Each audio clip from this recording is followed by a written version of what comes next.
Oh, you thought we were done? No, Sleep Token's back. What's going on, Hilltop Mafia? It's Wally Knox Hill. We're back with our breakdown series. So today, man, listen, so much has been happening. It's been crazy, but it is well past time to dive back into this Sleep Token Arcadia journey. The next one I got on deck on my list right here, right now. This looks scary. It's none other than Dangerous.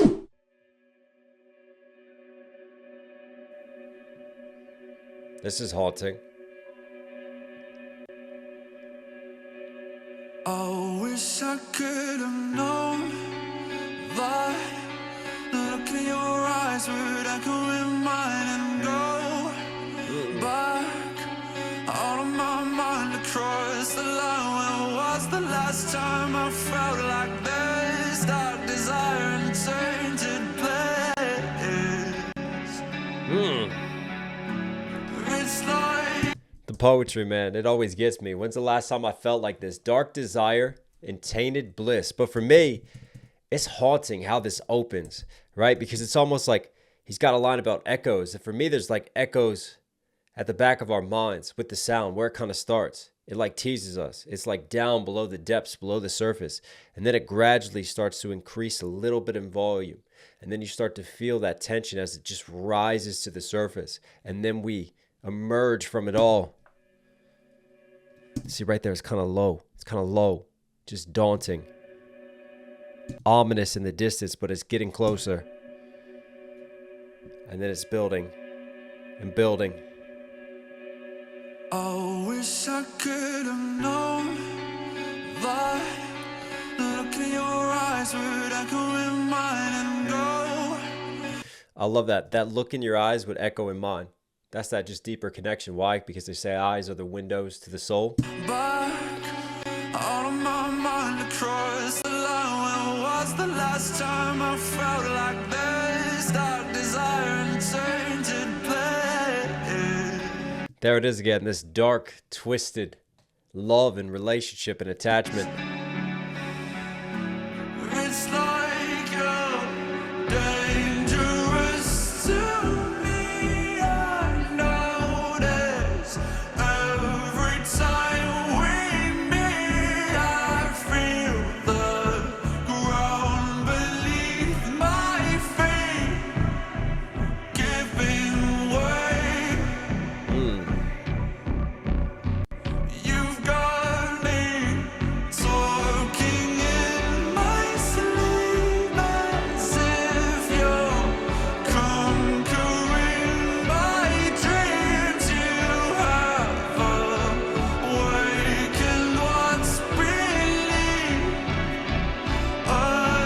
again.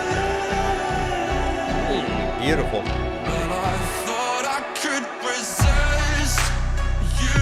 Wow. Something in me just can't help but insist to What a drop in. blur the lines just one last time. So when's the last time you tasted blood? Or what would it take to stem the fire? When's the last time you tasted blood? What the vampires are happening? And I am caught in time, like clockwork beneath the permafrost. I'm gonna lose my mind. I'm caught in time like clockwork beneath the permafrost. What giant of the depths is frozen beneath the permafrost, waiting for the ice caps to melt to re-rise and take over the world? Beneath the permafrost, I'm gonna lose my mind. And he talks about beneath the depths. And there's, again, for me, no, I don't want to get too far yet. I really want to see how this develops, and then we'll present the theory. Back to back with a plebeian wind. You might breathe that burning breeze through paradise. For me, it's like That burning breeze through paradise? Isn't that ironic, right? Because paradise is supposed to be, well, paradise, quite frankly. Burning breeze, something is burning, something is on fire. And for me, there's this theme of, you know, the heavenly gates and the land of the gods, Arcadia even, and this battle and this war between the darkness and the light. And we talked about the morning star and the song about Lucifer and the fall from heaven and the fall of the angels. And it feels like there is this great battle of the gods. And for me, that burning breeze through paradise, hell versus heaven, that clashing in war.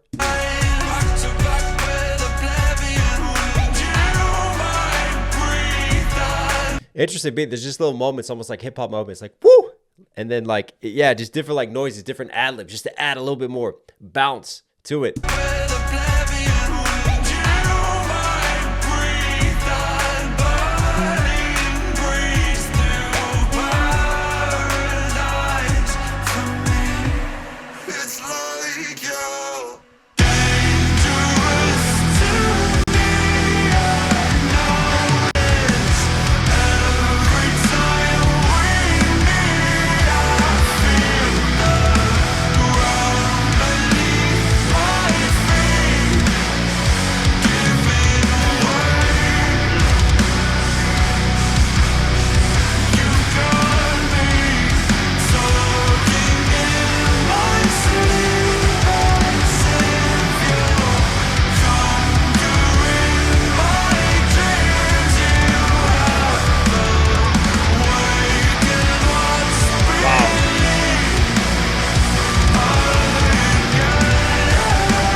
Hitting some of those beautiful higher notes over top of these just gritty ass guitars. Love that juxtaposition.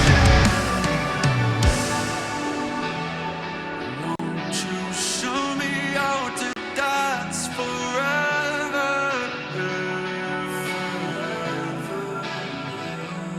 What in the eternity? Won't you show me how to dance forever?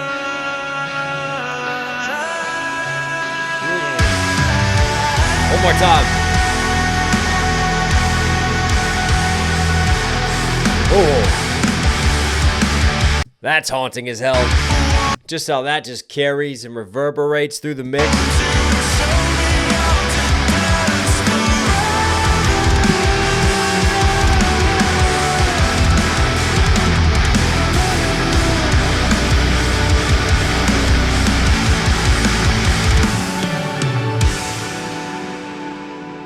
Wow. Soften it out.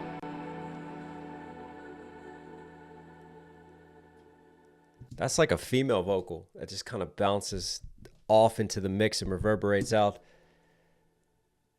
That softer note to end it. Interesting. All right. Let's dive back into this one. So what I'm thinking, layer one is the obvious layer, which is the relationship. And this relationship that continues to be discussed, this toxicity, this obsession, this fine line between love and darkness and giving into things. And for me, this relationship can represent so many things symbolically. And we've talked about how the relationship has been used to talk about the relationship between him and the fans, the relationship between him and fame, and even the relationship between him and death, or even his art and giving into the darkness and giving into these things, much in the same way we might give in just to the sensual desires and feelings and pleasures of one of those just toxic relationships that we know self-destructs us, but we just can't help it. It's like just giving into an immovable, immeasurable force. So there's that level. And I think you can make an argument that all four of those layers that I just talked about can be found and identified through this. Really interesting to me. Let's find some specific lines.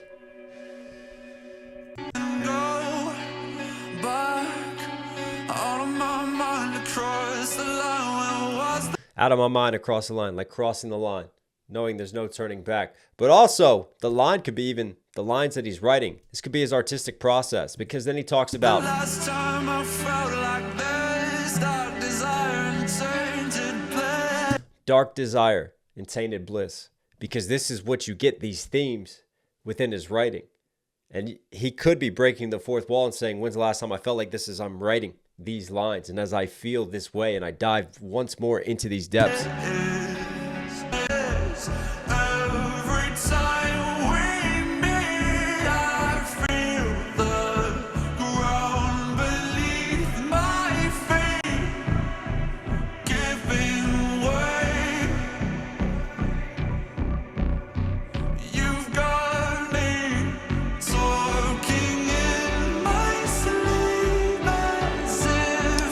the feet, the ground giving way. And then I talked about eternity at the end and that eternal dance, right? Sleep is the cousin of death. He talks about sleep a lot and sort of walking and wandering these dreamscapes. But for me, this could even be, that relationship with death when he thinks about death and just walking that line with death. And that's why death would be dangerous.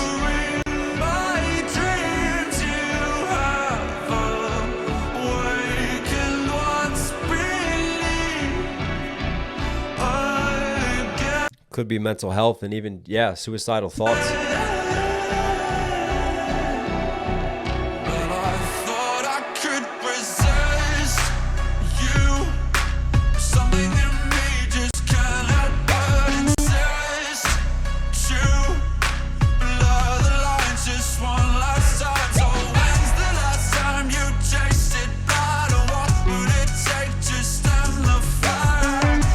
For me, tasted blood, there's this addictive nature to this darkness and this process and this war.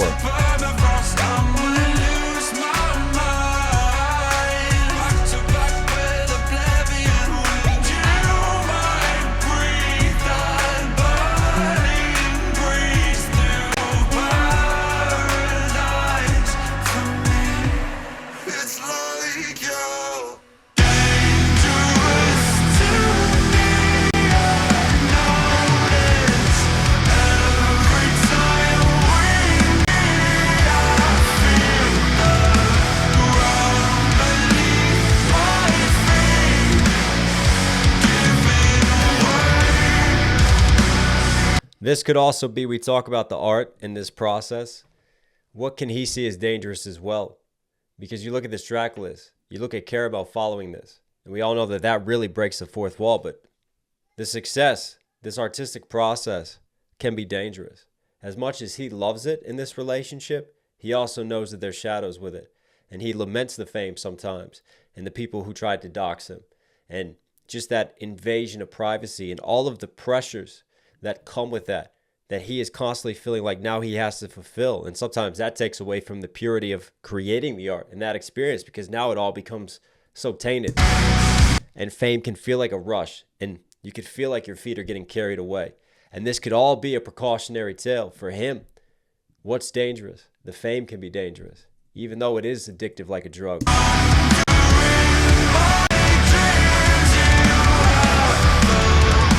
Conquering my dreams, and in this case, his dreams, to make it, right? A double for dreams.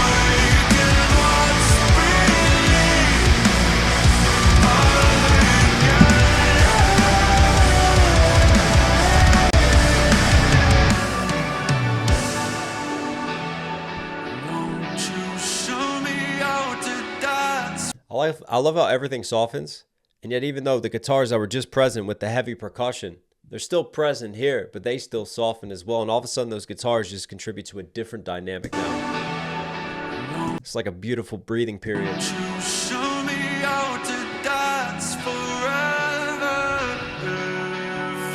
And dance forever, right? Because he wants to create music that's timeless, that can live on, right?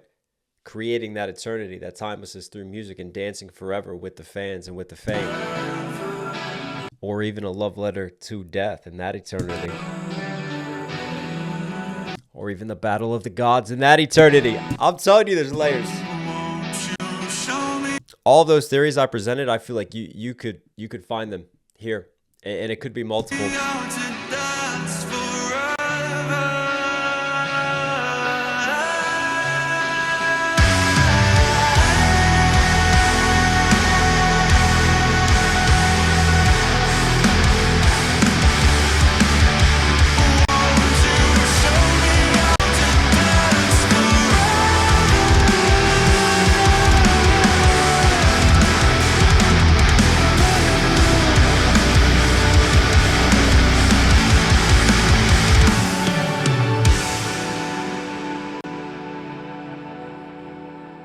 Wow.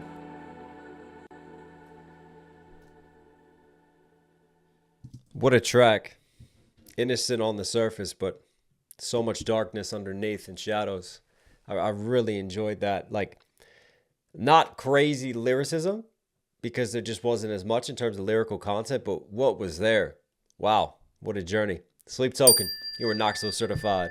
Hope you guys liked today's video. Listen, for some reason you're here at the end, or if you think that I'm a madman, do me a huge favor, support what I'm doing, subscribe, notifications on. Also, let me know your theories down below. Let me know what you think lined up with that analysis, what you think didn't. Love to hear your thoughts, love to hear your interpretations. Music is subjective, and that's the beauty of this just symbolic, abstract writing and poetry that Sleep Token gives us. And I love the sonics too, and just all the vibrant changes and genre bends that they give us throughout.